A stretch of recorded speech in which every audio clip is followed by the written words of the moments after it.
Good morning, Larry. How are you? Welcome. I'm awesome. How about yourself? Very well, thank you. So I heard Azamara had some news that it will be announcing, and we wondered if you would be able to share some of the details with us.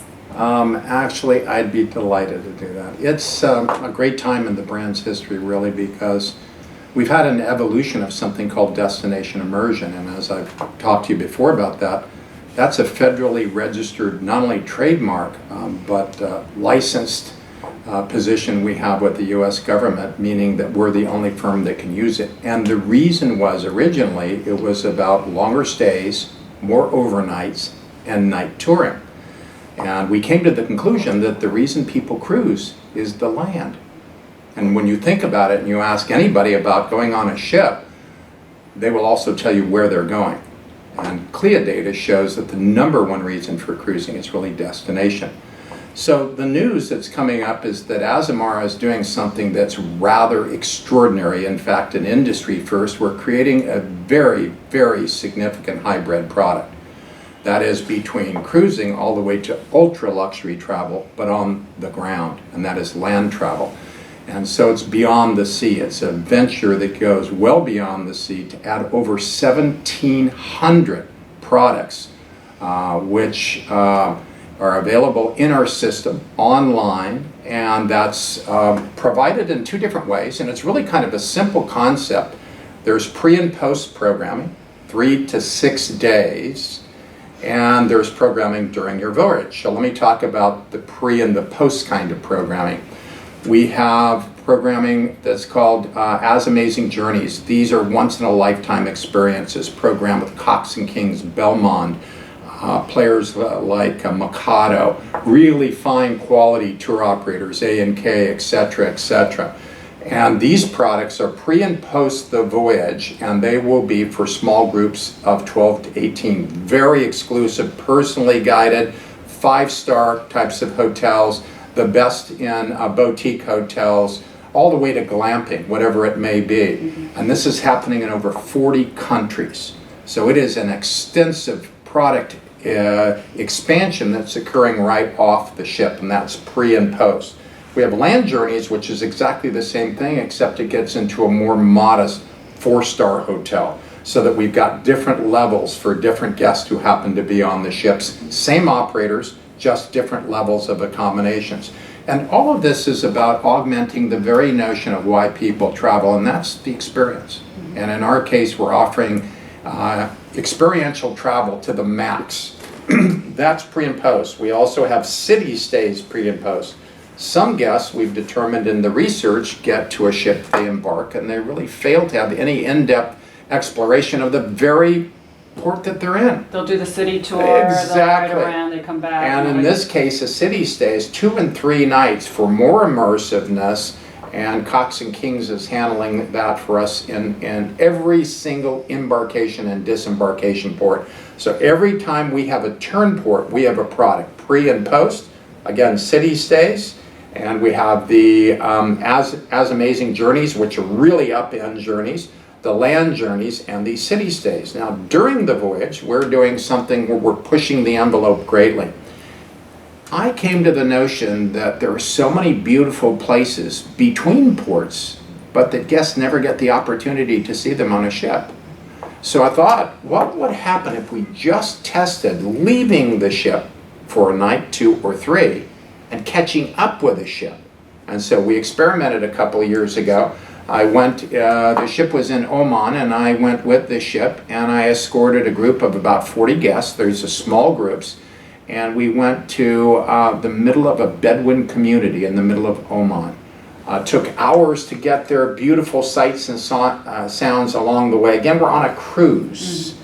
And we stayed overnight. It wasn't quite bad. We were in Louis Vuitton tents, so it was quite opulent. That's the glamping? That's the glamping.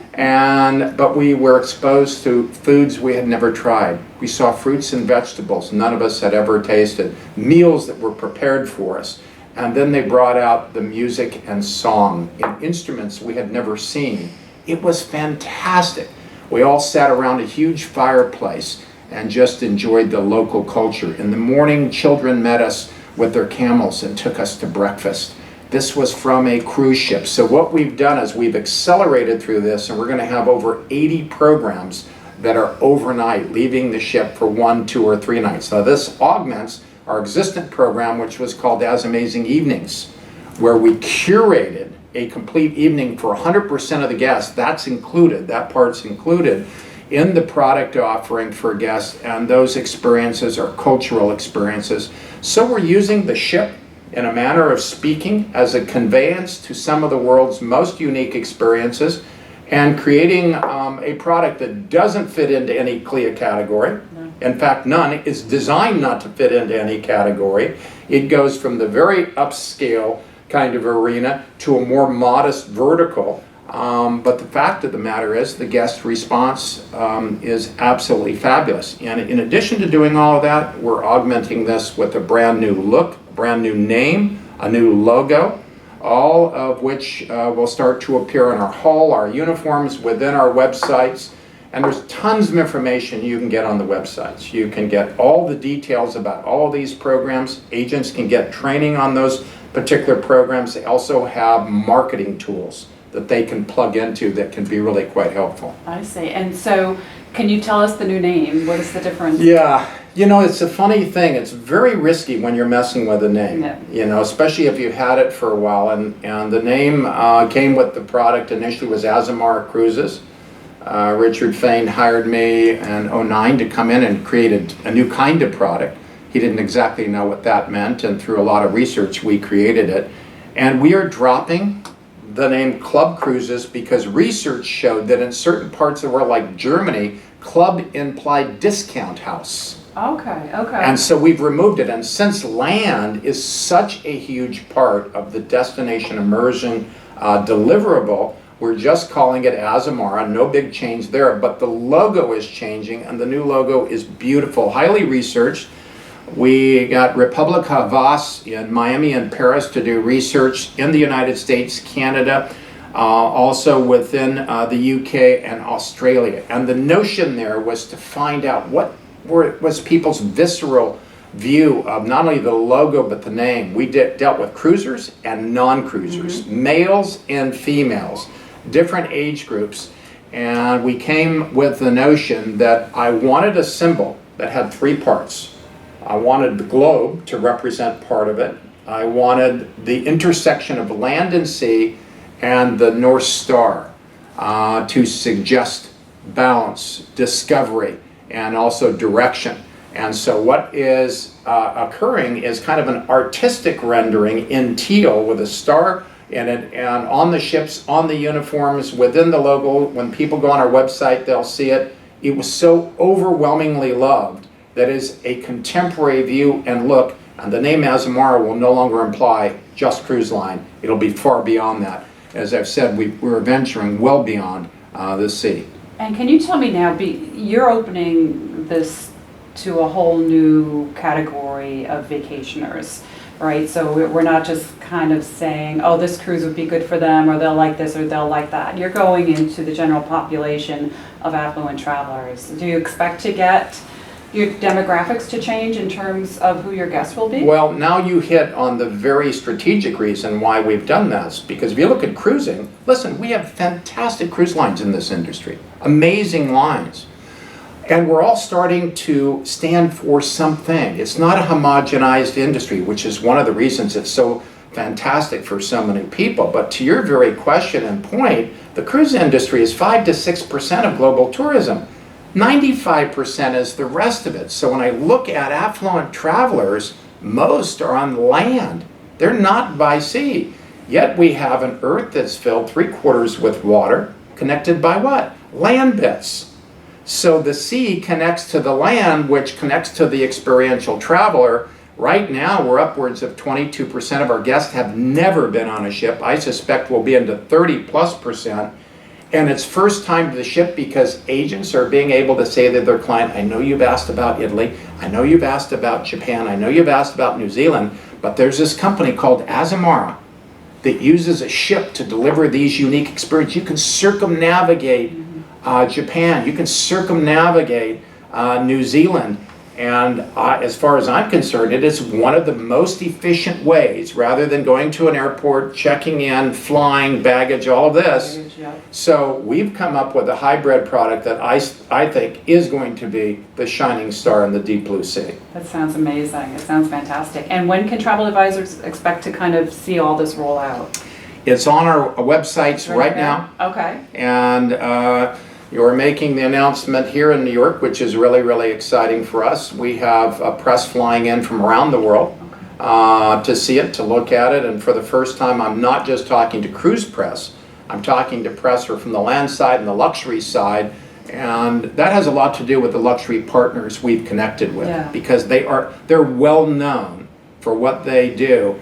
And I thought, you can't do this yourself really well. Why not look to the world and get the local specialist who's so good?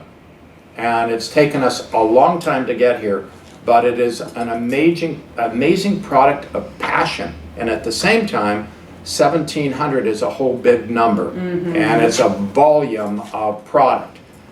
In some cases, there'll be African safaris that will be with Micato, 5 days to look at the big 5 animals, or perhaps go to the wine country, as well as going down river waterways to see unique things, staying at lodges.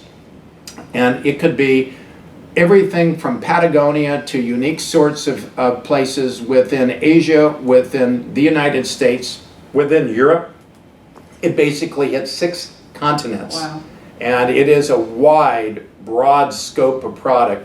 And for me, it's kind of merging 2 parts of my career, where I've spent a lot of years in shipping, but previously I was the CEO at Classic Custom Vacations, which was a land operation. And for me, it's bridging the 2. And I think the agents will love it for a reason. It makes their life easy with picking known land operators, yet it's all pre-curated, it's pick and click, and the agency community on all of our land programs will be paid a flat 10% commission no matter where it's at. But it's not a matter of having to do the operational work. It's really a matter of connecting it to the cruise pre and post. And I think it's a pretty darn exciting time for us. One last comment. You're going to see a series of activities added to our products, because we've determined that sometimes people like to see a destination curated more actively. Yes. So we partnered with Perry Golf in an extensive program, 25 of the world's best out of top 100 golf courses, and those are being done prior to, before the cruise, or during the cruise.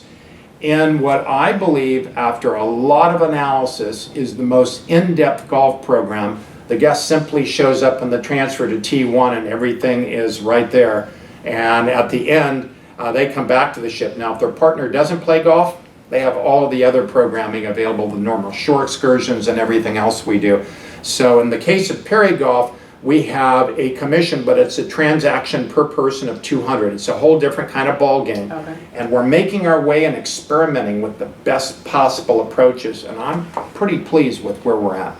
That sounds fantastic. And so, as well with these land programs, I think you're saving the advisor a lot of time, because sometimes they spend most of their time just going through the day-to-day with their clients and then arranging something special and unique. You bring up a very important point. I think the most important part is the advisory role between the client and that knowledgeable advisor. That takes a lot of effort, a lot of qualifying, asking the right questions, trying to find out what is it that that client wants. And the reason for that is quite simple. Luxury has morphed into very personal things. So what you want and what I might want are 2 different things. Right. So in this particular case, your point is so accurate about time. It's an enormous time saving, because what we've done is use research and these quality companies to sit down and say, what would the best of the best be? Tell us what clients love. We don't want what they like, we want what they love. And let's connect with experiences that are just a wow factor when they get out there. And for me, as a person who's spent my career in travel, this is a culmination of 2 different parts that I think is very exciting. Fantastic. And my last question, can you give us an update on the fleet? Because I know there's been just so much going on with the actual ships themselves, and now you've got all this new stuff to go on top? That's also a good question. We added our third ship last summer, and that was also delightful for us to do because it added over 40% new destinations we could go to and expand out our product. In our case, oftentimes ships talk about what's your home port. Our home port is the world. Mm-hmm. We're not in any one location. We're constantly circumnavigating the globe. Also, we took the ship and put over $50 million into a single ship. Let's just say we've radically reimagined what the ship could be. We did things like pulling out the casino. We said it's not relevant.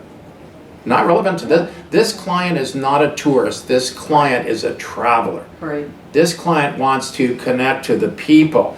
This is about connecting people to people and people to cultures. And my view of this is I wanted a brand with a purpose. Mm-hmm. And the purpose is what? It's connecting people to people, because in doing so you kill prejudice, you create understanding, and we have a brand with a greater purpose outside of profit. And that's something that just absolutely delights me. So the ships themselves, very fresh, very new feel. We went in and pulled out each stateroom, redesigned it, replaced it back in, and you know, with enough money you can take the most basic of house and not make it too basic. And these ships are really viable because they're small, so we can get into over 60% of the ports we can go into, the larger ships can't touch. So for us, it's not only getting to that small destination, but it's getting inland now. And inland is a whole different hybrid concept. And my view is others will follow, and they should. Yes. The concept is fantastic. Great.